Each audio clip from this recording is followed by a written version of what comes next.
अरे नमस्कार। इसमें बैठ जाइए, बैठिए तो।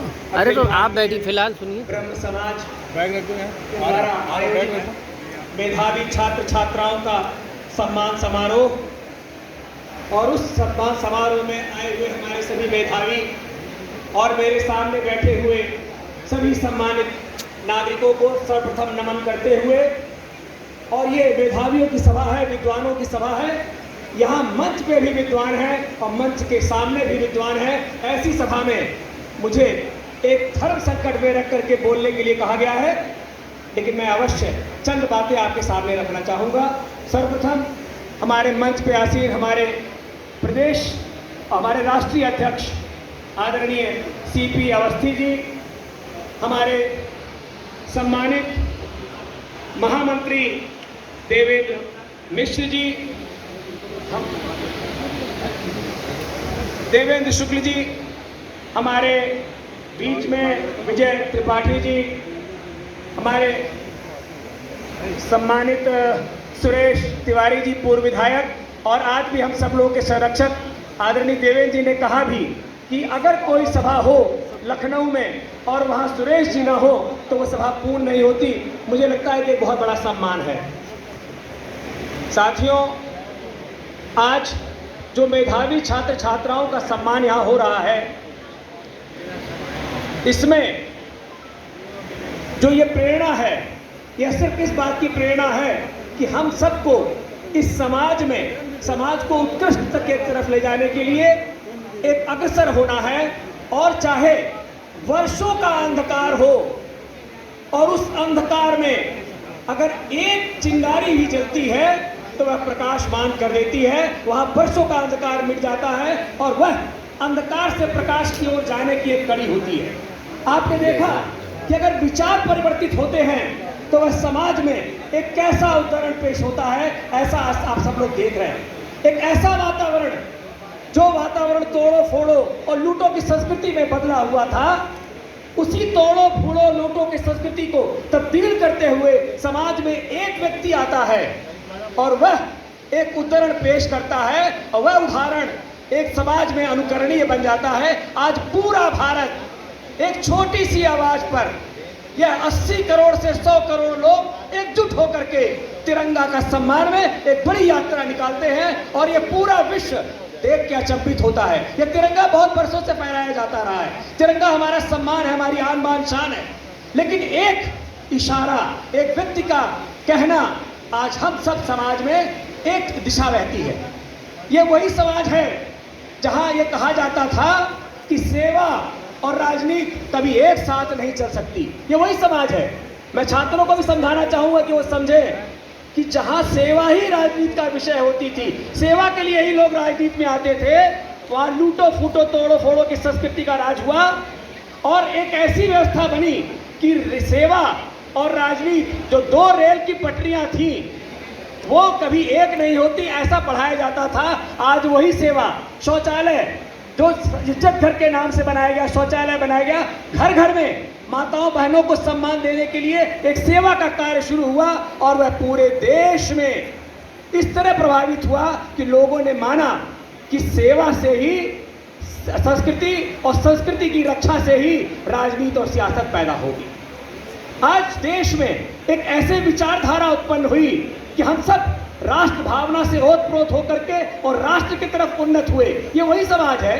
समाज में कोई तब्दीली नहीं हुई, और जो समाज में श्रेष्ठ तब काम करता है, यहाँ बहुत से लोग बैठे हैं, मैं उन सबको कहूँगा कि जो समाज में श्रेष्ठता का कार्य करता है वही ब्राह्मण है। ब्राह्मण वो है जो समाज को श्रेष्ठता की तरफ ले जाता है, जो नीचे से ऊंचाई की तरफ दिखाता है और अंधकार से प्रकाश की ओर ले जाता है, वही ज्ञान है और वही ब्राह्मण है। तो हम सब का जो कर्तव्य है, पुनीत कर्तव्य है, वह यही है कि हम सब अपने घरों में संस्कार को जरूर जागृत करें। और जब हम, यहाँ तमाम माताएं बहनें भी बैठी हैं, जो प्रथम गुरु हैं, इस समाज की प्रथम गुरु माता ही होती है, और वह बच्चे की प्रथम गुरु भी है। तो वो सब अपने बच्चों को अगर संस्कार से जोड़ने का कार्य करते हैं, संस्कार की तरफ ले जाते हैं, संस्कार उनको बताते हैं, और वह अपने ही विद्यमान संस्कारों को अगर वह आरूढ़ करते हैं तो निश्चित तौर पर समाज में एक प्रेम और सद्भावना पैदा होता है। जो विखंडन है उसको समाप्त करने के लिए सिर्फ एक सूत्र है और वह है हमें आपस में अपने संस्कार को जागृत करना। अगर हम संस्कार को जागृत करेंगे तो निश्चित तौर पर आप देखेंगे कि एक ऐसा चमत्कार होगा कि आज हमारा समाज उन्मुख और जागरूक होगा। और जो एक बहुत बड़ा संकल्प लेकर के एक व्यक्ति जो 2014 में सत्ता संभालने के तत्काल बाद जो विदेश यात्रा करते हैं, वह पहली विदेश यात्रा उनकी यह दिखाने के लिए थी कि हमारा मकसद क्या है। और वह काशी विश्वनाथ के लड़ते हैं चुनाव और पहुंचते हैं नेपाल की विदेश यात्रा करते हैं। और नेपाल की विदेश यात्रा करने के बाद जब वो बाहर आते हैं तो आप सब ने देखा होगा कि मस्तक पे त्रिपुंड और पशुपतिनाथ की दर्शन करके जो चित्र आता है वह स्पष्ट कर देता है कि हमारा संदेश पूरी दुनिया के आखिरी कोने तक पहुंचता है कि हमारा संदेश क्या है। और उसी संदेश को आखिरी समय तक पकड़े रहने का कार्य हम सबका है। आप सबने उस संकट घड़ी में जब विश्व के सभी लोगों ने घुटने टेक दिए थे, सभी डर रहे थे कि क्या होने वाला है, एक अनहोनी थी, कोई नहीं जानता था कि क्या होगा। उस समय भी उस व्यक्ति ने जय विज्ञान का सहारा लिया, जो अटल जी ने नारा दिया था, जय जवान जय किसान और जय विज्ञान जोड़ा था। उसी जय विज्ञान के सहारे उन्होंने आप सबको एकजुट करने के लिए, आपकी आत्मा को जागृत करने के लिए, आपको संबल प्रदान करने के लिए ताली थाली घंटी बजवाई थी। याद है ना आप लोगों को? याद है ना? ताली थाली घंटी आप सबने बजाई थी। और वह इसीलिए था कि आपका मनोबल ऊंचा हो, आपके अंदर वो संस्कार हो कि हमें किसी से भयभीत नहीं होना है। और उसी संस्कार ने, उसी शक्ति ने वो संबल दिया कि पूरे विश्व में सर्वप्रथम जो वैक्सीन बनी, वो वैक्सीनेशन बनाने का निर्माण का कार्य इसी भारत की भूमि से हुआ। हमने अपने भी वैक्सीन लगाई और अन्य देशों को भी वैक्सीन दिया, जो भारत का पहले का यही काम था। स्वामी विवेकानंद भी शिकागो गए थे, वहां भी उन्होंने एक नई रीति पैदा की थी। और वह रीति क्या थी? संस्कार की रीत। कोई नया ज्ञान नहीं है, ऐसा कुछ भी नहीं है जो नया जाना जाएगा, ऐसा कुछ भी नहीं है जो नया सुना जाएगा। वो सब वही है जो आप सब पहले से जानते हैं, वही तो ज्ञान है। बस आपको इतना विश्वास रखना है कि आप सब एक बहुत महत्वपूर्ण कार्य के लिए पैदा हुए हैं और आप सब समाज के बहुत महत्वपूर्ण व्यक्ति हैं।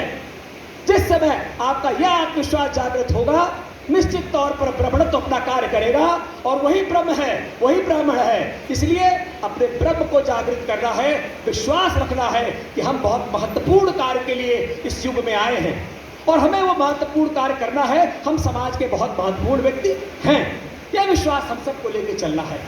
साथियों, यह विषय एक ऐसा है जिसमें संस्कार से जोड़ते हुए मैंने स्वामी विवेकानंद जी का नाम लिया। शिकागो में उन्होंने क्या कहा था? यहाँ बहुत से बच्चे बैठे होंगे, उन्हें जरूर याद होगा। उन्होंने पहली बार अमेरिका में मिस्टर और मिसेस नहीं कहा, उन्होंने ब्रदर्स एंड सिस्टर कहा था। और ब्रदर्स एंड सिस्टर से जो तालियां बजनी शुरू हुई वो बहुत देर तक बजती रही, क्योंकि उनके लिए यह विषय पहली बार सुना गया था। और भारत भूमि से आत्मवत् सर्वभूतेषु की भावना सर्वप्रथम पूरे विश्व में फैलाई गई। और हम कहते थे पर स्त्री च दारेषु पर धनम च लोष्ठवन।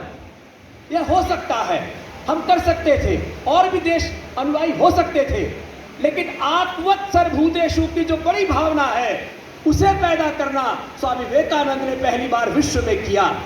और उसी कार्य को आज भाई नरेंद्र मोदी, वह नरेंद्र, विवेकानंद जी का भी नाम नरेंद्र था और इनका भी नाम नरेंद्र है, अब वो नरेंद्र मोदी वही कार्य को कर रहे हैं। बस हम सबको उसी विश्वास को जागृत रखना है और उसी विश्वास को जागृत करके हम सब इस कार्य को बहुत दूर तक ले जा सकते हैं।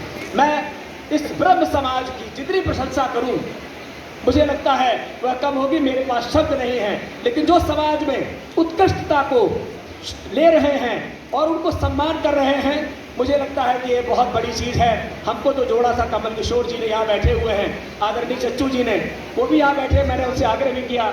चच्चू जी हम सब लोग के संरक्षक हैं, अधिवक्ता हैं और कई बार इस प्रदेश में यहाँ के बार काउंसिल के अध्यक्ष भी रहे हैं और वह लोगों के लिए हमेशा उत्कृष्टता का कार्य करते हैं। तो हम सब एक बार आप सबसे चाहेंगे कि मेरे साथ आप बोलेंगे, उसके बाद मैं अपनी वाणी को विराम दूंगा। हम सब एक साथ मिल के बोलेंगे, भारत माता की जय। बहुत अच्छी आवाज आई है, 2 बार और बोलेंगे, भारत माता की जय, भारत माता की जय। जय हिंद, जय भारत।